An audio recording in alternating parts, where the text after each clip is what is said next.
Meditation, the sacred contrast. Human life is a life of contrasts, light and darkness, joy and pain, connection and loneliness, progress and setbacks.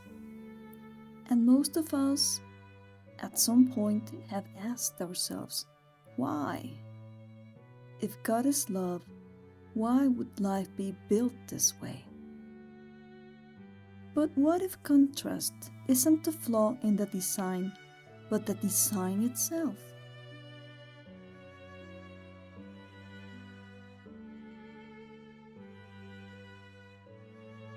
Settle comfortably into your meditation posture and safely place this work in the hands of your own inner wisdom. We will begin with the 4-7-8 breathing technique. Inhaling for 4, holding for 7, and exhaling for 8. Inhale, 2, 3, 4, holding, 2, 3, 4, 5, 6, 7, exhaling, 2, 3, 4, 5, 6, 7, 8. Continue with the 4-7-8 at your own pace for a few moments.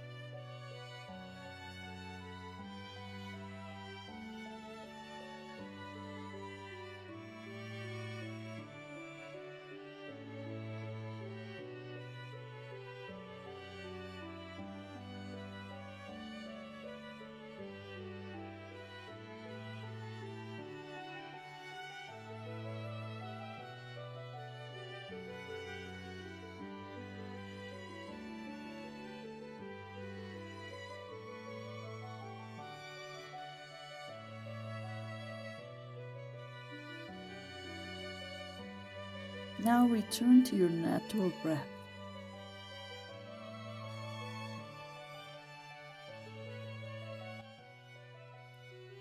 Do you remember a moment in your life when pain made you question the why of everything? Or maybe it's happening right now. Have you ever asked yourself, why me? Isn't God supposed to be love? Do you feel that pain?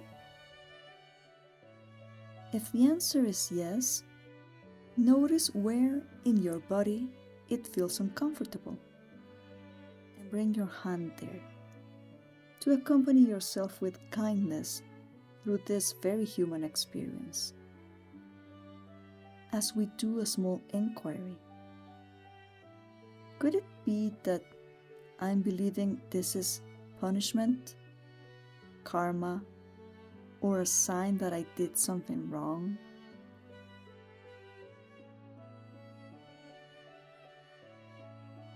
This isn't about forcing yourself into joining the optimist club and pretending nothing is happening, no spiritual bypassing.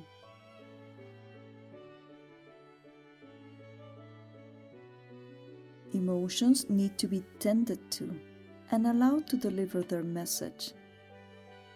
So ask that part of your body, what is it that you're feeling?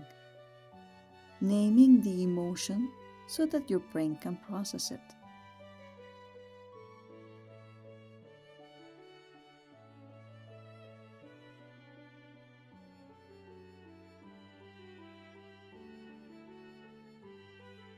Now ask yourself, if you had a magic wand, what do you need?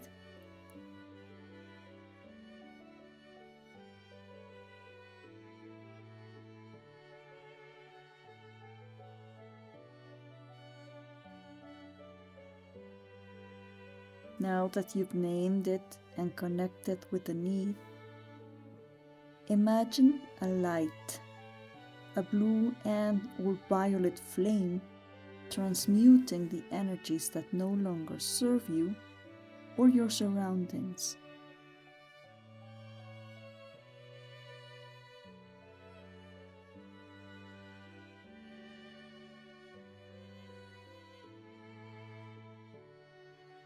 Now imagine love, comfort, or the perfect satisfier flowing from your hand into that part of you, like warmth, light, or a loving heat.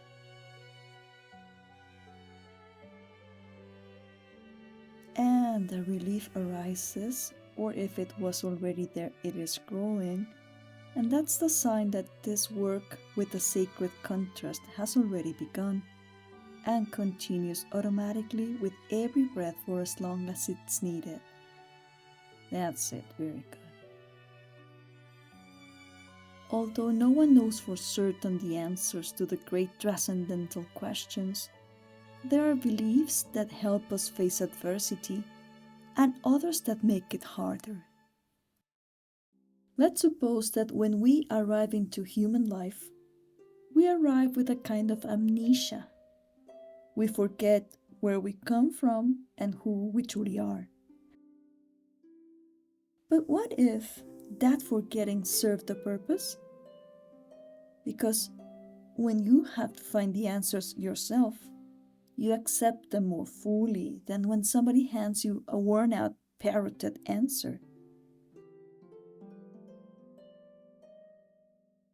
When you have to rediscover the presence of the creative force within you, starting from zero, using your own free will, your own decisions, your own trust, that awakening becomes something no one can ever take away from you.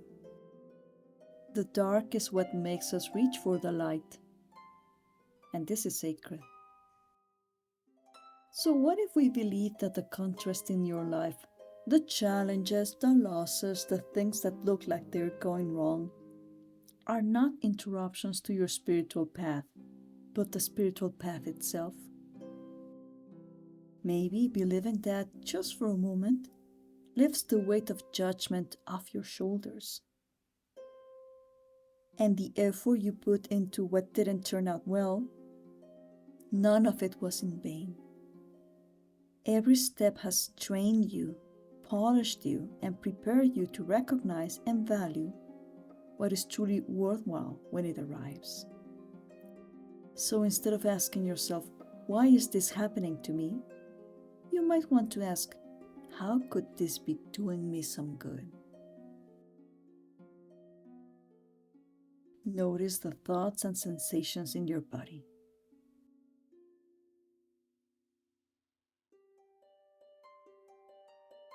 And by working through that contrast, through your free will, choosing love when fear would be easier, choosing faith when doubt takes over, that is exactly how awakening happens.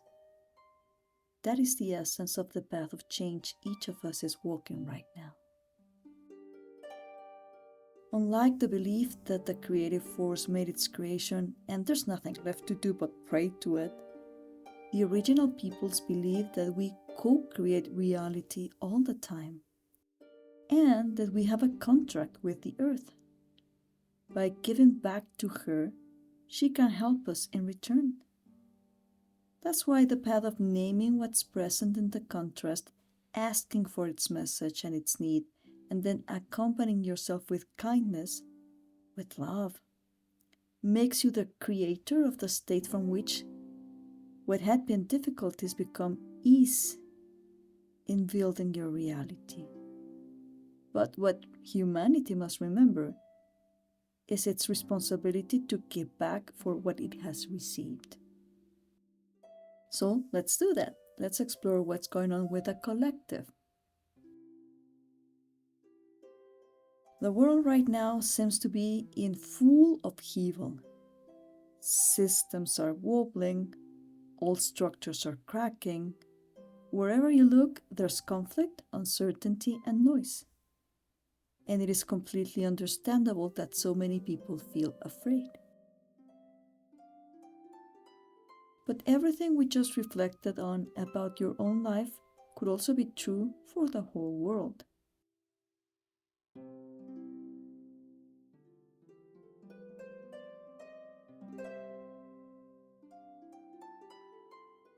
Humanity is in the middle of its own turbulence. But it's not the end of the story. It's the old energy of fear, separation, and lack rising to the surface, of our collective life so that at last it can be seen, faced, and released. But what if it were being pushed upward like the fizz in a shaken soda by something beautiful like the growing light of a new earth? Maybe a world with a higher threshold of peace is being born in this very instant. And birth never happens without pain.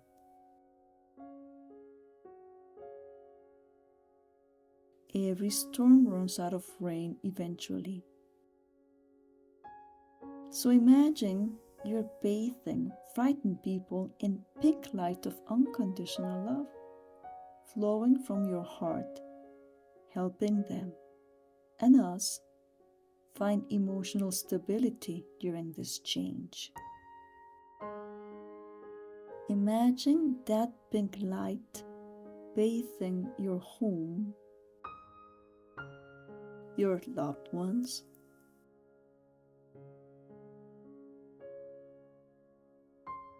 our workplaces,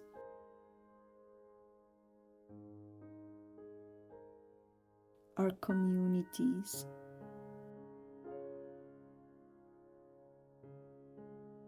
those who look like you, your leaders, so that they begin to heal politics,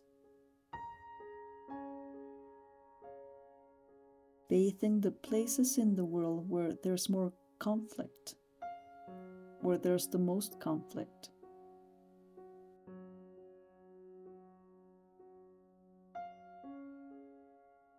Imagine yourself bathing in pink light those you consider different from you. Bathing those with economic power so that they use it for good and with responsibility, so that they share it with justice.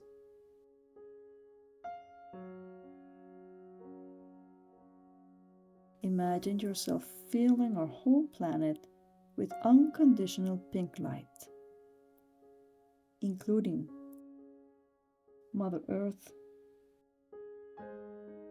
our ecosystems, Gaia's waters, her air, her earth,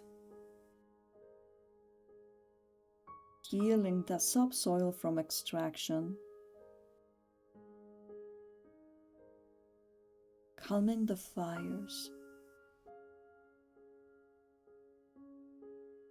Imagine bathing in pink light of unconditional love those who need it most.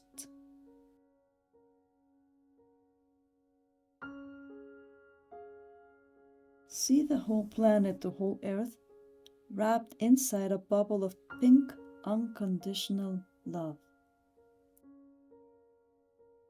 Imagine this is how you give back.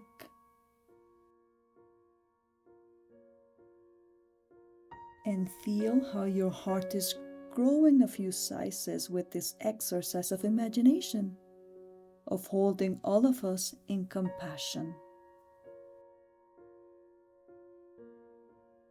And that's because love isn't just an emotion. Love is a higher consciousness. It's the frequency of creation. And when you center yourself in it, you rise to the highest perspective of truth. And from that height, something extraordinary is happening with suffering. It has changed shape.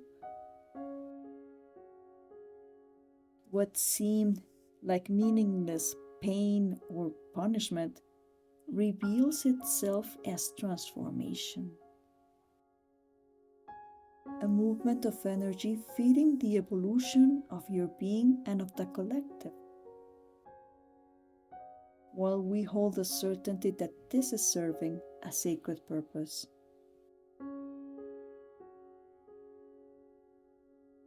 Love is what is allowing us, what is allowing you to look at your own struggle, the struggle of your loved ones, of your neighbor, and even the struggle of the world, and respond with compassion instead of judgment and fear.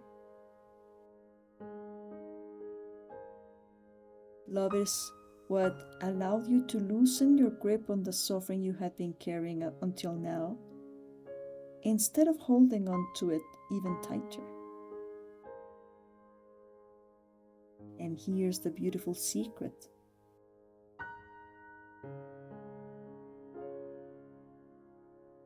Every time you choose love in the midst of contrast, you are doing healing work for everyone. So, whenever contrast arises, pause, breathe, and ask yourself, how might this look through the lens of love?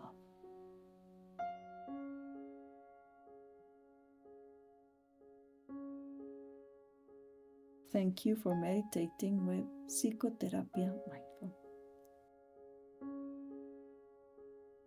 May love lead your way.